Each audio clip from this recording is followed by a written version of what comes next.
Hi friends, welcome to ತನುಸ್ವಯಮಾಡುಗೆ.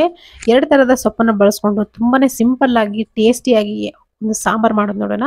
ತುಂಬಾ ಸುಲಭ. ನಾನಿಲ್ಲಿ ಒಂದು ಅರ್ಧ ಕಟ್ ಆಗೋಷ್ಟು ಹುಳಿ ಚಿಕ್ಕು ಸೊಪ್ಪನ್ನ ತಗೊಂಡಿದ್ದೀನಿ. ನಮ್ಮ ಕಡೆ ಇದನ್ನ ಹುಳಿ ಚಿಕ್ ಅಂತ ಕರೀತಾರೆ. ನಿಮ್ಮ ಹತ್ರ ಏನಂತ ಕರೀತಾರೆ ಅಂತ ಕಾಮೆಂಟ್ ಮುಖಾಂತರ ತಿಳಿಸಿ. ಇದ್ರ ಜೊತೆಗೆ ನಾನು ಅರ್ಧ ಕಟ್ ಆಗುವಷ್ಟು ಪಾಲಕ್ ಸೊಪ್ಪನ್ನು ಕೂಡ ಕ್ಲೀನಾಗಿ ವಾಶ್ ಮಾಡ್ಕೊಂಡು ಸಣ್ಣದಾಗಿ ಕಟ್ ಮಾಡ್ಕೊಳ್ತಾ ಇದ್ದೀನಿ. ನೋಡಿ, ಈ ತರ ಸಣ್ಣದಾಗಿ ಕಟ್ ಮಾಡ್ಕೋಬೇಕು. ಸೊಪ್ಪನ್ನ ಕಟ್ ಮಾಡಾದ್ಮೇಲೆ ವಾಶ್ ಮಾಡಬಾರ್ದು. ಮೊದಲಿಗೆ ಕ್ಲೀನಾಗಿ ವಾಶ್ ಮಾಡ್ಕೊಂಡು ಆದಮೇಲೆ ನೀವು ಕಟ್ ಮಾಡಿದ್ರೆ ಅದರಲ್ಲಿರುವಂಥ ಯಾವುದೇ ವಿಟಮಿನ್ಸ್ ಆಗಲಿ ಯಾವುದು ಹೋಗಲ್ಲ ನೀರಲ್ಲಿ.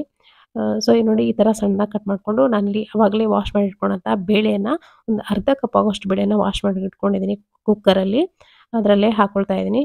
ಬೇಳೆ ಜೊತೆಗೆ ಹಾಕ್ಕೊಂಡು ಇದ್ರ ಜೊತೆಗೆ ನಾನು ಅಲ್ಲಿ ಒಂದು 2 ಹಣ್ಣಾಗಿರುವಂಥ ಟೊಮೆಟೊನ ಬಳಸ್ತಾ ಇದ್ದೀನಿ. ಹುಳಿ ಟೊಮೆಟೊ ಆದರೆ ಒಂದು 2 ಬಳಸಿ, ಅಥವಾ ಈ ಥರ ಜಾಮೂನ್ ಟೊಮೆಟೊ ಆದರೆ ಒಂದು 3 ಬಳಸಿದ್ರೆ ಸಾಕಾಗುತ್ತೆ.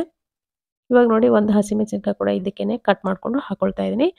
ಸ್ವಲ್ಪ ಒಂದು ಗ್ಲಾಸ್ ಆಗೋಷ್ಟು ನೀರನ್ನು ಹಾಕೊಳ್ಳಿ, ಅಥವಾ ಮುಳುಗುವಷ್ಟು ಮಾತ್ರ ನೀರು ಹಾಕೊಂಡು ಇದನ್ನ ಮುಚ್ಚಿ ನೋಡಿ, ಮೀಡಿಯಂ ಉರಿನಲ್ಲಿ ಇಟ್ಕೊಂಡು ಒಂದು 3 ವಿಷಲ್ ತಗೊಂಡ್ರೆ ಸಾಕು.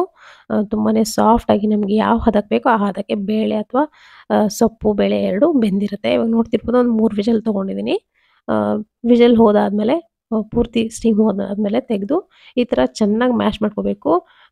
ಬೇಳೆ ಹಾಗೆ ಸೊಪ್ಪು ಎಲ್ಲವೂ ಕೂಡ ಮ್ಯಾಶ್ ಆಗಬೇಕು. ಟೊಮೆಟೊ ಎಲ್ಲವೂ ನಾವು ಹಾಕಿರೋಂಥ ಪದಾರ್ಥ ಚೆನ್ನಾಗಿ ಕ್ಲೀನಾಗಿ ಮಿಕ್ಸ್ ಆಗಿ ಮ್ಯಾಶ್ ಆಗಬೇಕು.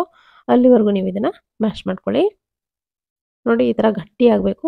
ನೀವು ಕರೆಕ್ಟ್ ಹದದಲ್ಲಿ ನೀರು ಹಾಕಿದ್ರೆ ಚೆನ್ನಾಗಿ ಮ್ಯಾಶ್ ಆಗುತ್ತೆ. ಜಾಸ್ತಿ ನೀರು ಹಾಕಿದ್ರೆ ಮ್ಯಾಶ್ ಆಗಲ್ಲ. ಸ್ವಲ್ಪ ಉಪ್ಪನ್ನು ಹಾಕೊಳ್ತಾ ಇದ್ದೀನಿ. ರುಚಿಗೆ ಎಷ್ಟು ಬೇಕಷ್ಟು ನೋಡಿಕೊಂಡು ಉಪ್ಪು, ಅರ್ಧ ಟೀ ಸ್ಪೂನಷ್ಟು ಅರಿಶಿನ ಪುಡಿ, ಒಂದು ಸ್ಪೂನ್ ಆಗೋಷ್ಟು ಅಚ್ಚ ಖಾರದ ಪುಡಿ ಕೂಡ ಹಾಕ್ಕೊಂಡಿದ್ದೀನಿ. ನಾವು ಹಸಿಮೆಣಸಿನಕಾಯಿ ಕೂಡ ಹಾಕ್ಕೊಂಡಿದ್ದೀವಿ, ನೋಡಿಕೊಂಡು ನೀವು ಹಾಕೋಬೇಕಾಗುತ್ತೆ.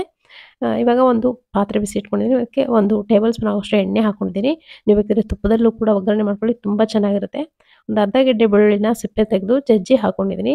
ಸಾಸಿವೆ ಜೀರಿಗೆ 1 ಟೀ ಸ್ಪೂನಷ್ಟು ಹಾಕ್ಕೊಂಡಿದ್ದೀನಿ ಎಣ್ಣೆಯಲ್ಲಿ. ಇದನ್ನು ಬೆಳ್ಳುಳ್ಳಿ ಚೆನ್ನಾಗಿ ಫ್ರೈ ಆಗೋವರೆಗೂ ಫ್ರೈ ಮಾಡ್ಕೋಬೇಕು.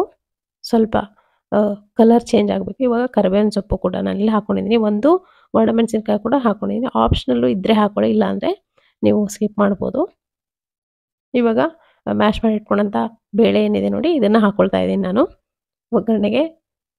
ಉಪ್ಪನ್ನು ಆಲ್ರೆಡಿ ಹಾಕ್ಕೊಂಡಿದ್ದೀನಿ, ನೋಡಿಕೊಂಡು ನೀವು ಮತ್ತೆ ಹೆಚ್ಚು ಕಡಿಮೆ ಮಾಡ್ಕೋಬೋದು. ಸ್ವಲ್ಪ ನೀರನ್ನು ಕೂಡ ನಾನಲ್ಲಿ ಸೇರಿಸ್ಕೊಂಡಿದ್ದೀನಿ.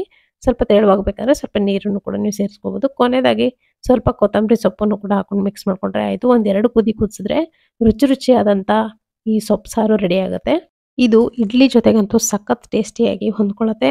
ಅಥವಾ ನೀವು ಅನ್ನದ ಜೊತೆಗೆ ಮಾಡೋದಾದರೆ ಇದನ್ನು ಸ್ವಲ್ಪ ಗಟ್ಟಿ ಬೇಳೆಯಾಗಿ ಮಾಡಿ, ನೀರನ್ನು ಜಾಸ್ತಿ ಹಾಕಿ ಮಾಡಬೇಡಿ. ಇಡ್ಲಿ ಜೊತೆ ಮಾಡೋದಾದರೆ ಸ್ವಲ್ಪ ತೆಳುವಾಗಿ ಈ ಥರ ಮಾಡ್ಕೋಬೋದು.